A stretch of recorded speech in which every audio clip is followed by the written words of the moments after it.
अपने द्वापर युग की कथा, पहले पूर्व जन्म की कथा सुने मीराबाई की। ठाकुर जी अपने सब ग्वाल बालों के साथ में आनंद करते हैं। सब ग्वाल बालों के साथ में ठाकुर जी नन्हे से गोपाल जी खेल रहे थे। मधुमंगल, श्री दामा आदि ये सब तन सुखा, मन सुखा, धन सुखा, ये सब ठाकुर जी के सखा हैं। बहुत ध्यान से सुनो।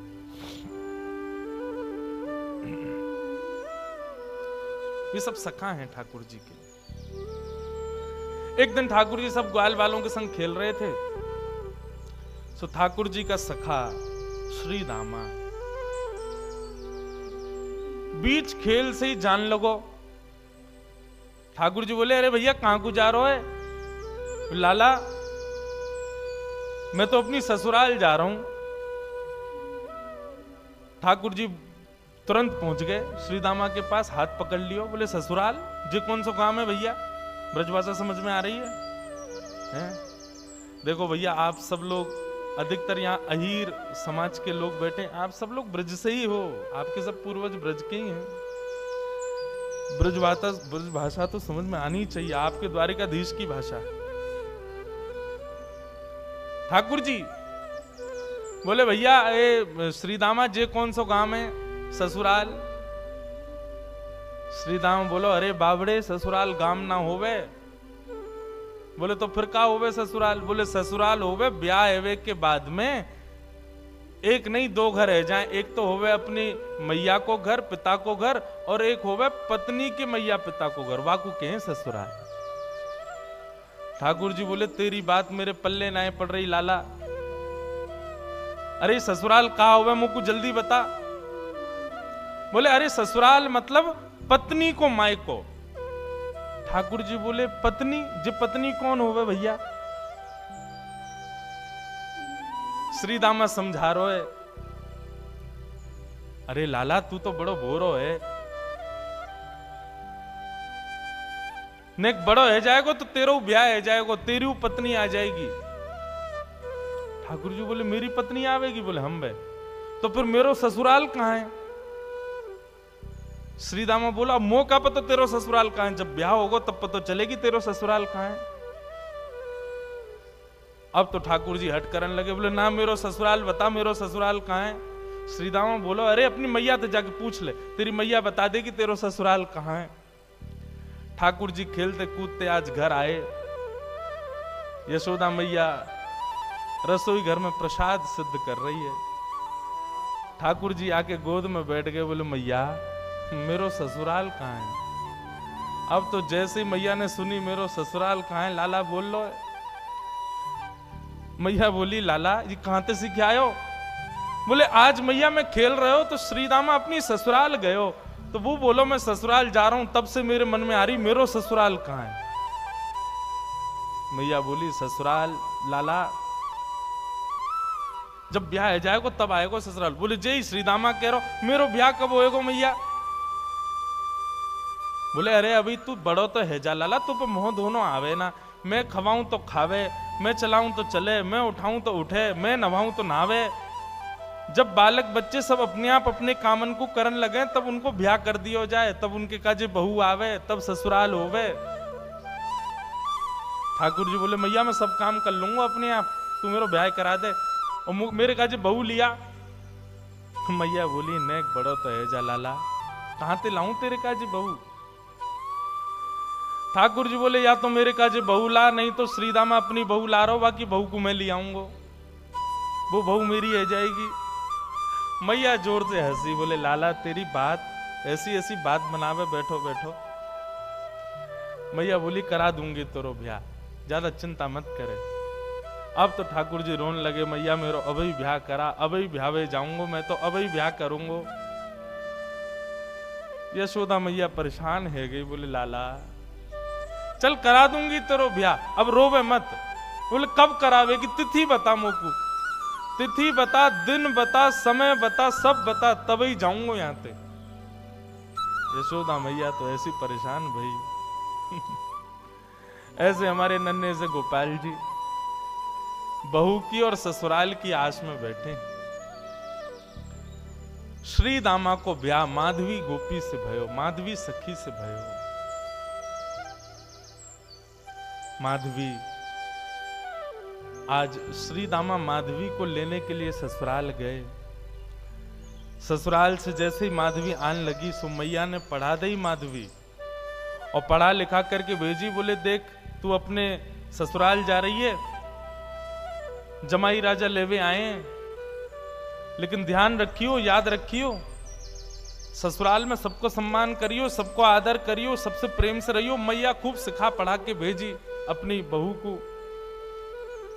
लेकिन तेरे पति को एक सखा है, वाको नाम कृष्ण है, बस वहां से सावधान रहियो।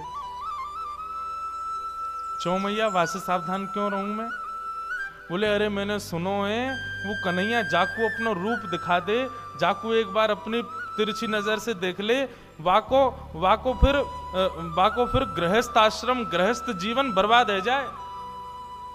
वो फिर बई को देखतो रे, वाके रूप में कछु जादूगर है वो जाकू देख ले, वाकू अपनो बना ले, फिर वो अपने पति को ना रहे वही को है जाए। मां की बात सुन करके माधवी घबरा गई। बोले ऐसो कैसो है कि पति छूट जाए वासे? बोली यही मारे मैं कह रही हूं तू सब कछु करियो, लेकिन तू मुंह को वचन दे के जा, वाह कृष्ण को अपना मुख मत दिखाइयो। चाहे तो को जीवन भर घूंघट करके रहना पड़े, लेकिन कृष्ण को मुख मत दिखाइयो।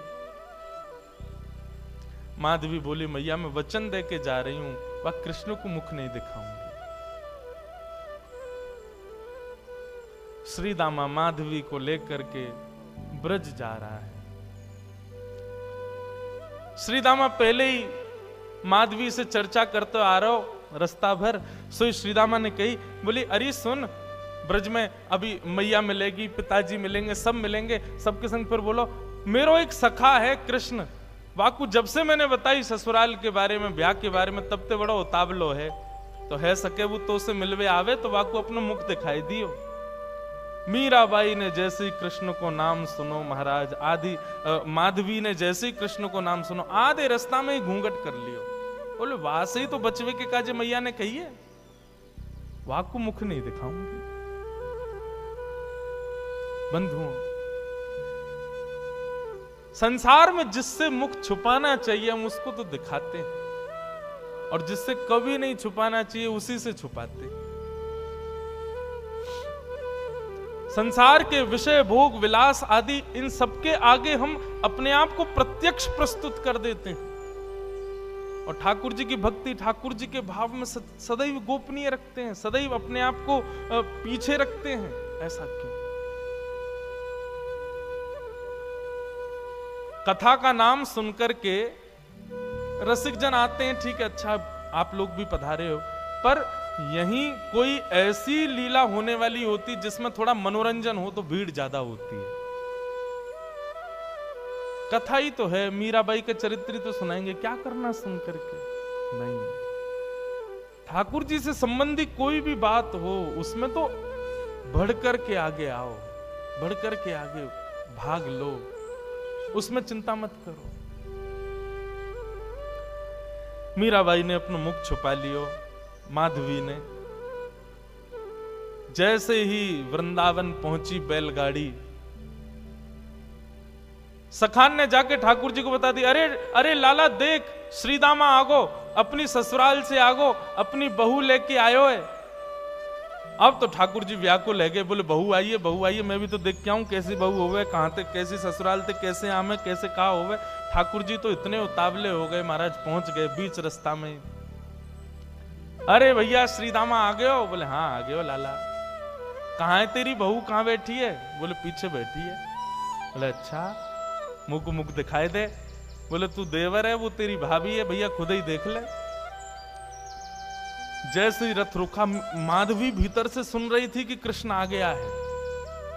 माधवी ने घूंघट कर लियो, आसपास सौल आदि और पड़ी, वो भी ऊपर से डाल नहीं, मुख मोड़ करके बैठी है, कहीं से भी मुख दिख नहीं जाए, एक अंग भी मेरो दिख नहीं जाए, मेरो पातिव्रत धर्म नष्ट नहीं है जाए। मेरी मैया ने मुझसे कही कि जो वाकु देख ले या वाकी नेत्रन में आ जाए वो कभी जीवन भर अपने पति की ना रह पावे, वाकु मुख नहीं दिखाऊंगी। ठाकुर जी भीतर पहुंच गए।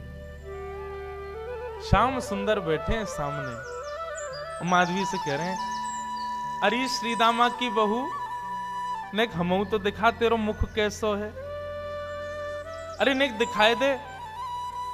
मेरी मैया ने तो, मैंने तो मैया से कही मैं श्रीदामा की बहू ले जाऊंगो, मैं तो तू को ले जावे वारो, लेकिन मैया ने मुझसे कही है कि वो मेरा ब्याह कराए देगी। मैं तो ब्याह कर लूंगो, मेरी वो बहू आ जाएगी, लेकिन एक बार देखूं तो सही बहू होवे कैसी है, नेक दिखाए दे। मीरा भाई तो और छुपावे, मुख नहीं दिखावे ठाकुर जी को। ठाकुर जी कभी पाम पकड़े सो इधर को है जाए, नेक ठाकुर जी बगल में हमें सो इधर को भाग जाए। खूब देर ठाकुर जी मनोहार करते रहे, लेकिन माधवी ने अपना मुख नहीं दिखाया।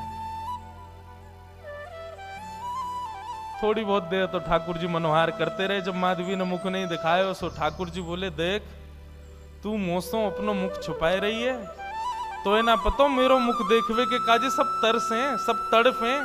बड़े बड़े ऋषि महात्मा ज्ञानी हिमालय पे जाकर के तपस्या करें तब जाके मेरो मुख दिखे, और तेरे सामने प्रत्यक्ष बैठा हूं, हाथ जोड़ रहा हूं, पाम पर रहा हूं, तब वो अपना मुख नहीं दिखा रही है।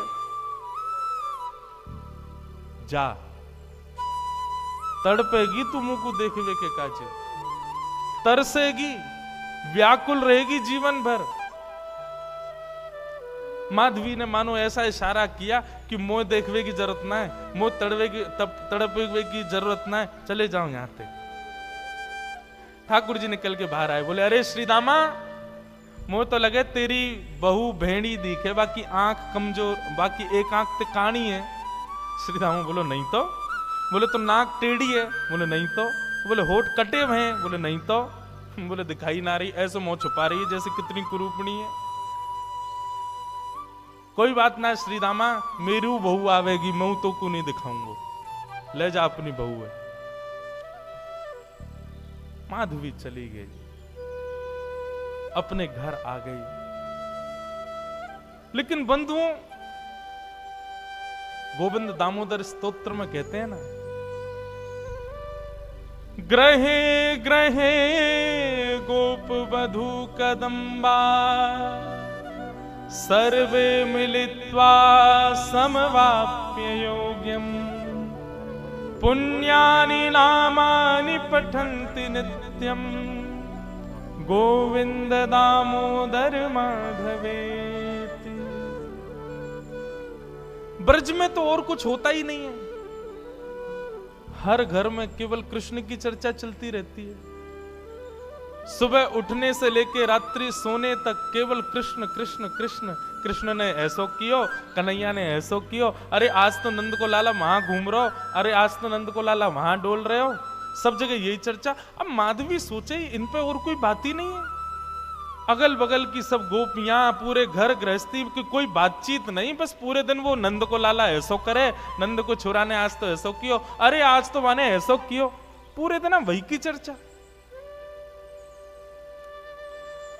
अब माधवी कहे किससे, अपनी सास से कहे, अगल बगल की गोपियों से कहे, बोले तुम लोगन पे और कोई बात ना है, कभी बैठ जाओ, कहीं चले जाओ, 24 घंटा या कृष्ण कृष्ण कृष्ण कृष्ण वही की चर्चा करते रहो। और भी तो कई बातें गृह गृहस्थी की कर लो भैया, ये 24 घंटा कन्हैया। एक गोपी बोली, अरे ये नई नई आई है का अभी ब्रज में? बोले हम बे अभी नहीं आई है। वो कितने दिन आए गए? बोले 3 दिन है गए। वो 3 दिन है गए, एरी गोपी, एरी माधवी, तेने कन्हैया देखो अभी तक, या कन्हैया की दृष्टि पड़ी तो पे? माधवी बोली, मैं नहीं दिखाऊंगी वाकू अपना मुख, मेरी मैया ने मनाई करके भेजो है कि वाकू मुख दिखावे से यही स्थिति है जाए जो तुम लोगन की, अपनी पति की चर्चा नहीं करो, वह नेक से कन्हैया की चर्चा कर रही हो, मैं तो ना दिखाऊंगी वाकू मुख। गोपियां सब बोली, यही मारे तेरे मुख से वाक्य काजे ऐसे दुर्वचन निकलने, अभी तेने वाको मुख देखो ना है, अभी तेने वाको रूप देखो ना है, यही मारे ऐसे बोल रही है। अरे जाद ना वो छवि दिख जाएगी ना, जाद ना वो मोहनी मूरत सांवनी सूरत तेरे चित्त में बस जाएगी ना माधवी, तू भी हमारी तरह वही की चर्चा करेगी। माधवी मन में सोचती भी है, ऐसो कहा है वाक्य रूप में जो और कोई चर्चा ना आवे चित्त में।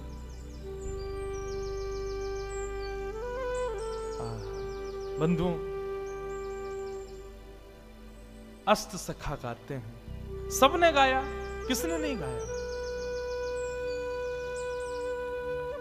कैसो है ठाकुर जी को रूप, श्री कुंभनदास जी कहते हैं अपने एक पद में,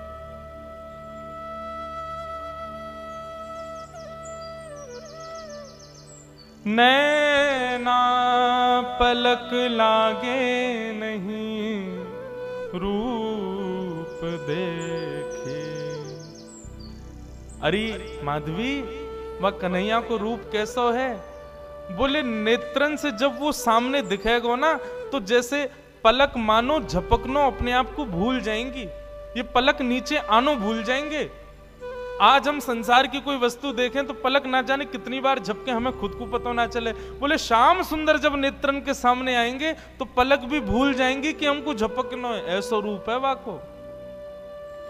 गोवर्धन के अंग अंग प्रति निरख नैन मन रहत नहीं। अरे वाको एक एक अंग ऐसा है कि एक अंग को देखेगी तो वर्षों तक एक ही अंग को चिंतन चलता रहेगा।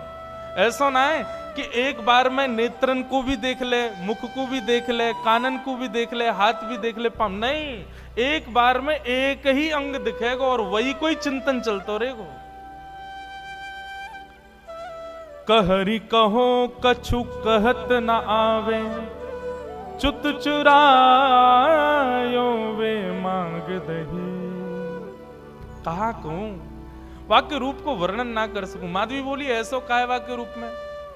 बोले वर्णन को विषय ना है, कोई बता ही ना सके। अरे कितनों बड़ो वक्ता आ जाए, वाक्य रूप को वर्णन कोई ना कर सके। कुंभनदास प्रभु के मिलवे की, कुंभनदास प्रभु के मिलवे की, सुंदर बात सखियन सो कहे। नैन पलक लागे नहीं। ऐसा रूप है वह कन्हैया को। अब तो माधवी पतो चल जाए या गली में कन्हैया है तो वह गली में ना जावे, पतो चल जाए कि यहां से अभी गुजरे तो वहां नहीं जावे, हर जगह से अपने आप को बचावे। लेकिन मैं अपनी कथा में कहा करता हूं बंधुओं, 5000 साल पुरानी बात नहीं, आज भी वृंदावन आपके भीतर पंच रसों से कृष्ण को प्रवेश कराता है। आज भी देखोगे तो श्री कृष्ण दिखेंगे वृंदावन में, कहीं नहीं तो दीवारों पे दिख जाएंगे, कहीं नहीं तो कहीं भी दिख तो जाएंगे। आंख बंद कर लोगे तो कानों से नाम के रूप में प्रवेश कर जाएंगे, कान भी बंद कर लोगे तो जीभ से जो भी पा रहे हो वो सब प्रसाद ही है, वृंदावन में सब हो गई है, तो रूप रसना के रूप से प्रवेश कर जाएंगे। मुख से कुछ खाओगे नहीं, नेत्रों से देखोगे नहीं, आंखों कानों से सुनोगे नहीं, तो नासिका से प्रवेश कर जाएंगे। क्योंकि वृंदावन में जितनी हवा बह रही है वो भी राधा रमण, राधा वल्लभ, बांके बिहारी, मदन मोहन, राधा दामोदर सबके चरणों का स्पर्श करके बह रही है। कहां तक बचोगे? वृंदावन पहुंच गए, वृंदावन की सीमा में प्रवेश कर गए, भजन आपका तब से शुरू हो जाता है। सांस लेना भी भजन है वृंदावन में, क्योंकि हवा में भी कृष्ण तत्व है। माधवी कहां तक बचाए अपने आप को? मैया ने कही मुख मत दिखाइयो। अरे मुख तो मैं खूब छुपा रही हूं, लेकिन कानों से भी कृष्ण कृष्ण। जहां बैठ जाऊं कहीं भी ऐसी कोई जगह ही नहीं जहां कृष्ण की चर्चा नहीं होती। माधवी तो अब तो ये स्थिति हो गई कि रात में सपने में भी उसको ठाकुर जी के अनुभव होते हैं। मुख नहीं दिखता क्योंकि देखा तो कभी है नहीं, लेकिन इतना सुन लिया है कि उसको अनुभव हो गया है कि चरण ऐसे हैं, हाथ ऐसे हैं, चाल ऐसी है, मुस्काते हैं तो ऐसे, फिर उठ जाती है, मुख से पानी से मुख धोती है और फिर विचार करती है सोऊं भी तो कैसे, नींद में भी तो वही दिख रहा है, कहां तक बचूं मैं। माधवी की स्थिति 24 घंटे चिंतन में श्री कृष्ण श्री कृष्ण श्री कृष्ण। एक दिन परेशान हो गई, रात्रि में सो गई, कानों में रुई लगा ले तो भी क्या, चिंतन में तो वही चल रहा है, कहां तक बचे।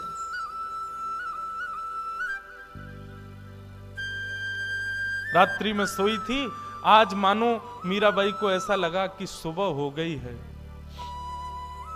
और तुरंत उठ करके हाथ मुंह धो करके माधवी ने मटका उठाया, यमुना जल भरने के लिए निकल पड़ी।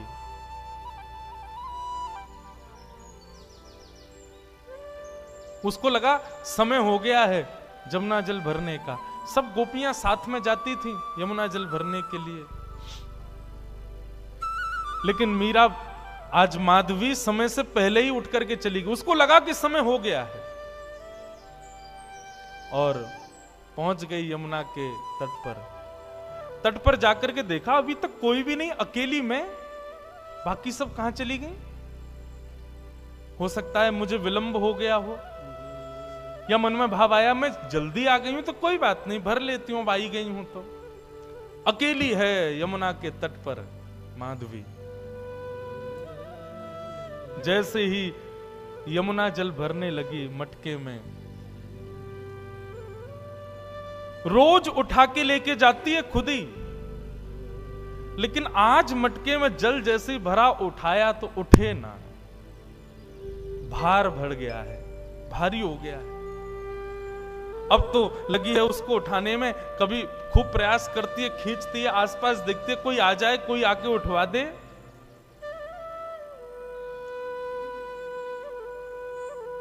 इतने में ही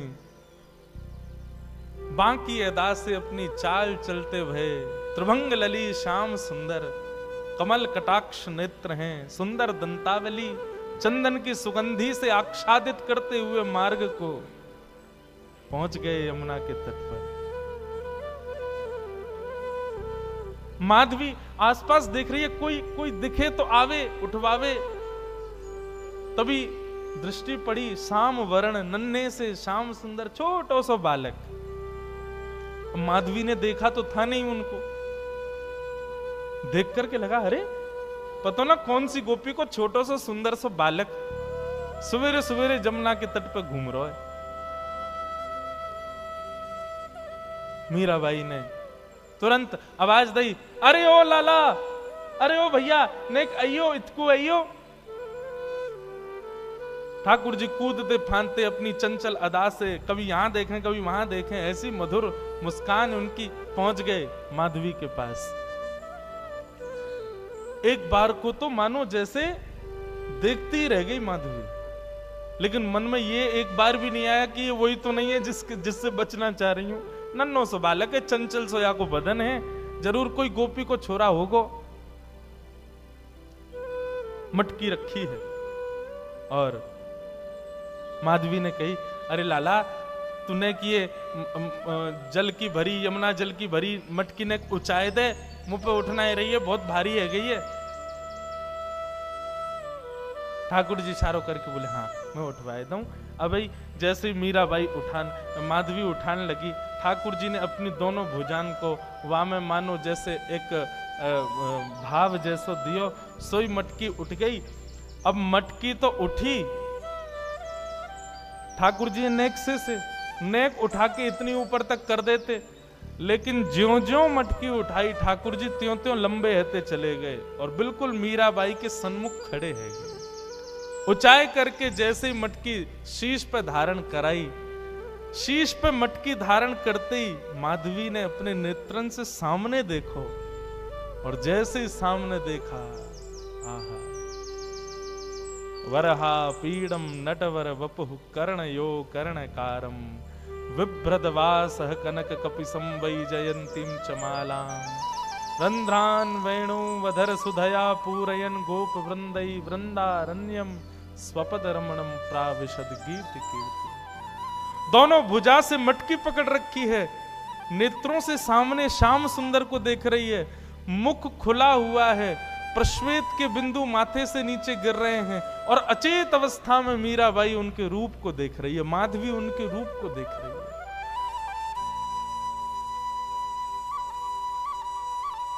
ठाकुर जी के नेत्र ही तो खतरनाक हैं सबसे ज्यादा। एक बार दृष्टि पड़ जाए तो फिर कोई और के रह नहीं पाओगे। मेरे मन में बंधुओं आता है कि हम ठाकुर जी के दर्शन करके पुनः सहज इसलिए हो जाते हैं क्योंकि हमने उनको देखा, उन्होंने अभी हमको नहीं देखा। कभी ठाकुर जी ने यदि हमको देख लियो ना तो एक बार उनके सामने जाके फिर सहज नहीं हो पाओगे, फिर अन्यत्र कहीं मन लग नहीं पाएगा। मीराबाई माधवी अचेत खड़ी है, ठाकुर जी से जितनो बचनो चारे ही ठाकुर जी ने उतने सबरे अपने बाण मार दिए, नेत्रन से कटाक्ष मार दी, मधुर मुस्कान कर दी, अपने रोम रोम को दर्शन कराई दियो। महाराज अब तो माधवी की स्थिति एक जड़वत कोई मूर्ति जैसे खड़ी रहती है, ऐसे खड़ी है। गोपियों ने एक ही दिन पहले ही बताया था कि वो दिख जाता है तो क्या होता है, वही हो गया। अब ठाकुर जी तो अपने सैन चला करके वहां से भाग गए। समय हुआ उन गोपियों के आगमन का जो यमुना जल रोज भरती थी। जैसे ही आई, आकर के देखा अचेत अवस्था में अब भी ऐसे ही खड़ी है माधवी। सबने आकर के देखो, अरे ये तो हमारी माधवी है। अरे ऐसे कैसे खड़ी है भैया? अरे सांप सूंघ गए हो का है गो? ये तो ऐसे मूर्तिमंत है कि खड़ी है। कोई हाथ पकड़े, कोई पाम पकड़े, कोई मुख को खींचे, थोड़ी हिलावे, लेकिन बिल्कुल मूर्तिमंत। नेत्रों से केवल 2 अश्रुबिंद गिर रहे हैं, आंखें पलक झपक भी नहीं रही हैं, मानो केवल देह खड़ा हो। चित्त वृत्ति तो ले गया अपने साथ, खड़ी। एक गोपी बोली, अरे का है गो? कोई ने टोना कर दियो का? कोई ने मंत्र फूक दियो का? एक गोपी मंद मंद मुस्काए के बोली, बोले कहीं ऐसा तो ना है नंद जी को छोनाया ने देख लियो होए। अरे जो ज्यादा वासे बचवे को प्रयास करे वो वही कोई पकड़े। ये बहुत घूमती ना, वाकू नहीं देखूंगी, वाकू मुख नहीं दिखाऊंगी, वासे वाकू की तरफ नहीं करूंगी। मुझे लगा कहीं वही ने तो याकू अपनो दर्शन नहीं करा दियो।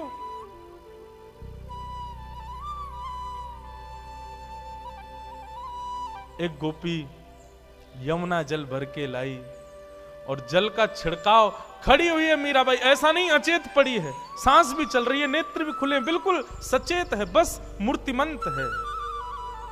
पानी का छिड़काव किया, मुख पर जैसे जल मारा तब मानो जैसे रुकी हुई श्वास आई हो और जल पड़ते ही मूर्छित होकर के गिर पड़ी माधवी।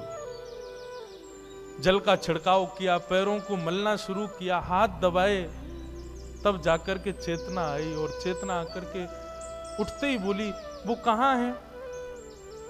वो कहां चला गया? वो सांवरो सो कटाक्ष नेत्र, अरे कोई गोपी को बालक आया हो, इतनो सुंदर, और बार बार बोलते बोलते मूर्छित हो जाए, फिर चेतना आवे, फिर मूर्छित हो जाए, फिर चेतना आवे, फिर मूर्छित हो जाए। सब गोपियां चिंतित नहीं, मुस्कुरा रही हैं। अब जैसे ही माधवी चेतना में आई, आते ही बोली, तुम सब मुस्कुरा रही हो, मेरी स्थिति तो देखो, मुझको ज्वर चढ़ रहे हो है, मुझसे चलो ना जा रहो, मुझसे उठो ना जा रहो, मेरी स्थिति ऐसी क्यों हो रही हो? तुम सब मुस्कुरा रही हो। तब एक गोपी बोली, तेने कोई और को लाला ना देखो, तू जैसे बचवे को प्रयास कर रही ना, वही आयो तेरे पास, वही नंद नंदन, वही श्याम सुंदर, वही हमारी यशोदा जी को लाला, वही तेरे खसम को मित्र कृष्ण, वही आयो।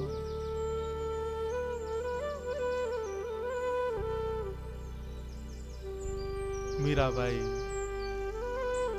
माधवी अब तो बेचैन हो गई, मैं कहा करूं, कहां जाऊं? मुझको घबराहट है रही है, मुंह से उठो ना जा रहा, मुंह से चलो ना जा रहा, मैं बोल भी ना पा रही, बार बार अचेतना है रही है, कछु करो ना। सब प्रकार के प्रयास किए, लेकिन माधवी कहे नहीं, अब तो एक ही उपाय है कि वाके सामने मुंह को ले चलो, मुंह को दिखाए दो, वाको रूप दिखाए दो।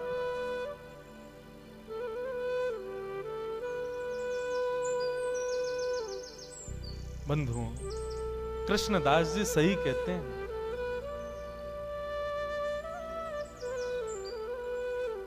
सजल श्याम घन वरण लीन है, फिर चित अनत न भटक्यो, मेरो मन गिरधर छवि पे अटक्यो। मेरो मन गिरधर छवि पे अटक्यो, मेरो मन गिरधर। गाओ बंधुओं, माधवी मीरा इनके चरित्र को सुन तो रहे हैं हम, पर ये स्थिति होना असंभव है। पर जिसके संग भी होती है ना, उसको ब्रह्म सुख जैसा लगता है। माधवी कह रही है मुझे कष्ट हो रहा है, लेकिन कष्ट अनुभव ऐसा है भी नहीं कि मुझे कष्ट हो रहा है। सांसारिक देह की स्थिति पूछो तो मैं कष्ट में हूं, पर मेरी अंतरात्मा से पूछो तो मैं ब्रह्म सुख में हूं। मुझे आनंद आ रहा है, मुझे छेड़ो मत, रहने दो इसी अवस्था में। ऐसी स्थिति हो गई माधवी की। मेरो मन गिरधर छवि पे अटक्यो, मेरो मन गिरधर छवि पे। बंधुओं सुनो, नेत्र बंद करके अपने चित्त में ठाकुर जी का स्मरण करो, दिव्य झांकी का अनुभव करो और संग संग गाओ, मधुर भाव से गाओ, ठाकुर जी को याद करके गाओ। मेरो मन गिरधर छवि पे अटक्यो, मेरो मन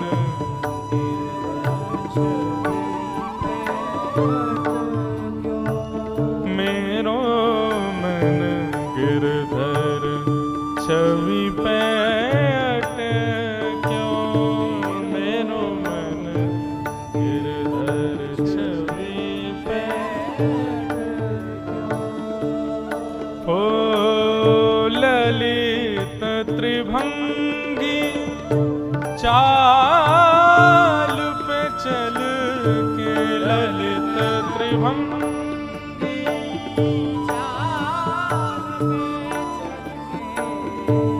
ललित त्रिभंगी चाल पे चल के, ललित त्रिभंगी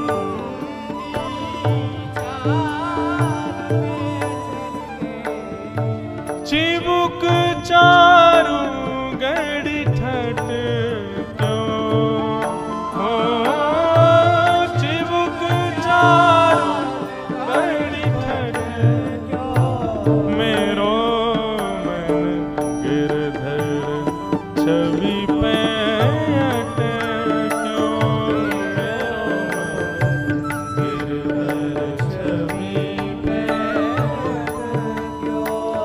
मेरो मन गिरधर छवि पे अटक्यो,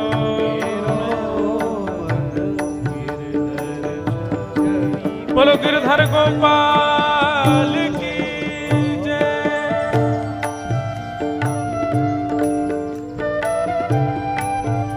जय हो प्राणनाथ।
श्याम घन वरण लीन है।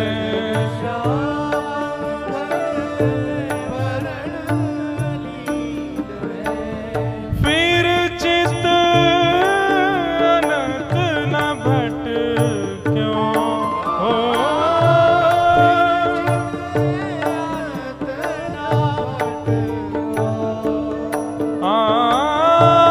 फिर चित अनंत न भट क्यों।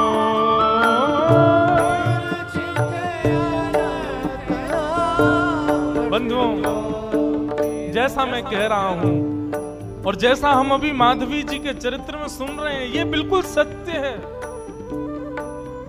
ठाकुर जी यदि चित्त में एक बार विराज गए, ठाकुर जी ने यदि हमको दृष्टि से कभी देख लिया, फिर चित्त अनंत न भटक्यो, फिर चित्त कहीं और लग ही नहीं पाएगा। इसलिए भैया हाथ जोड़ के प्रार्थना, या तो भगवत प्राप्ति के मार्ग पर बढ़ना नहीं, और यदि भगवत प्राप्ति के मार्ग पर चलने लगो तो इस बात को पहले ही समझ लीजिए कि फिर संसार के नहीं रह पाओगे, संसार में किसी वस्तु को अपना नहीं पाओगे। आप चाहो कि संसार भी आपका रहा आए, ठाकुर जी भी आपके रहे आए, नहीं हो पाएगा। प्रेम लक्षणा भक्ति के पथ के अनुगामी बनोगे तो एक को तो छोड़ना पड़ेगा, या तो ठाकुर जी को छोड़ो या संसार को छोड़ो। फिर चित अनंत न भट क्यों हो। फिर चित मेरो मन गिरधर छवि पैठ क्यों। मेरो मन गिरधर छवि ओ।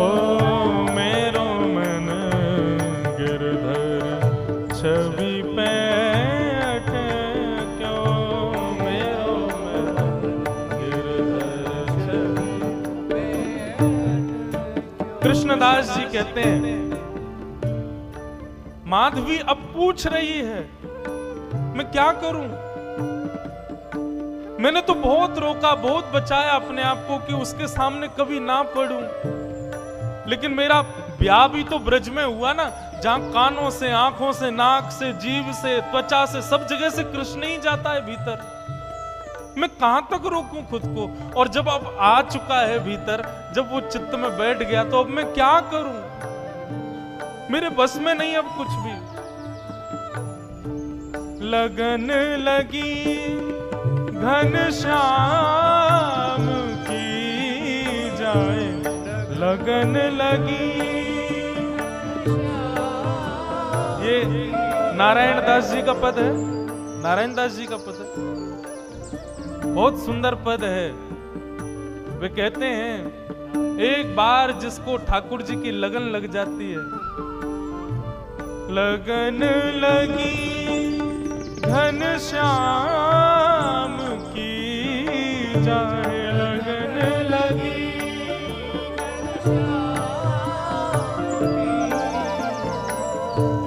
लगन लगी घनश्याम की जाए, लगन लगी। कृष्णदास जी कहते हैं, एक बार लगन यदि लग गई ठाकुर जी की, फिर संसार के नहीं रह पाओगे, तो फिर करें क्या। फिर क्या उपाय है। एक ही उपाय है, कृष्णदास किए प्राण न्योछावरे।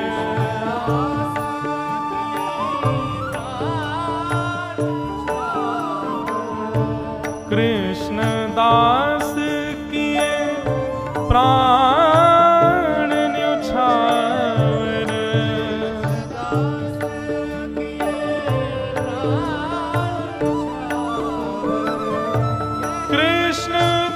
कृष्णदास किए प्राण न्योछावरे।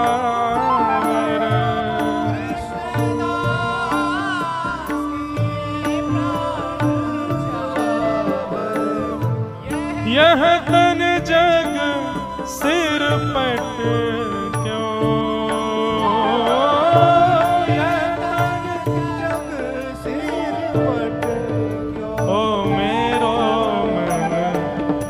गिरधर छवि पे अटक्यो मेरो मन गिरधर छवि पे अटक्यो मेरो मन गिरधर छवि पे अटक्यो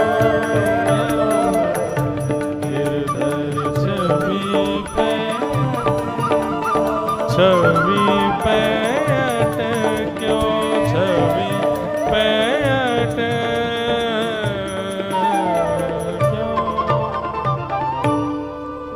कृष्णदास किए प्राण न्योछावर यह तन जग सिर पटक्यो। इसका मतलब क्या है? मतलब प्राण त्याग दें अपने? नहीं। कृष्णदास किए प्राण न्योछावर का मतलब जीवन न्योछावर। अब जीवन की हर स्थिति ठाकुर जी को अर्पित करो। अभी हम लोगों ने अपना पूरा जीवन किसको अर्पित कर रखा है? अपने तन को। इसी को ही सजाने संवारने खिलाने पिलाने उठाने सुलाने इसी का नाम यश वैभव कराने में ही लगे रहते हैं हम लोग। लेकिन वैष्णव भक्त का एक एक क्षण केवल ठाकुर जी के लिए होता है। इसलिए मैं पहले ही टर्म्स एंड कंडीशंस बता दूं, या तो इस भक्ति के मार्ग के अनुगामी बनना मत, बनो तो इस बात को पहले ही समझ लेना कि संसार की फिर कोई क्रिया नहीं कर पाओगे। मीराबाई का चरित्र मनोमंथन के लिए सुनिएगा, मनोरंजन के लिए नहीं। कहीं मीराबाई का चरित्र हृदय में घर कर गया तो फिर संसार के नहीं रह पाओगे आप। जो मैं बीच में पंक्ति छेड़ रहा था, मीराबाई की स्थिति क्या है? पद में कहते हैं, भजन तो भूल जाओ, 4 दिन पद ही सुनो। क्या कहते हैं? नारायण जी का पद है, लगन लगी घनश्याम की जाए, लगन लगी घनश्याम की जाए, लगन लगी घनश्याम। स्थिति क्या होती है? धरत कहूं पग परत है कितहूं, रखोगे कहीं पैर और जाएगा कहीं। धरत कहूं पग परत कितहूं, भूल जाए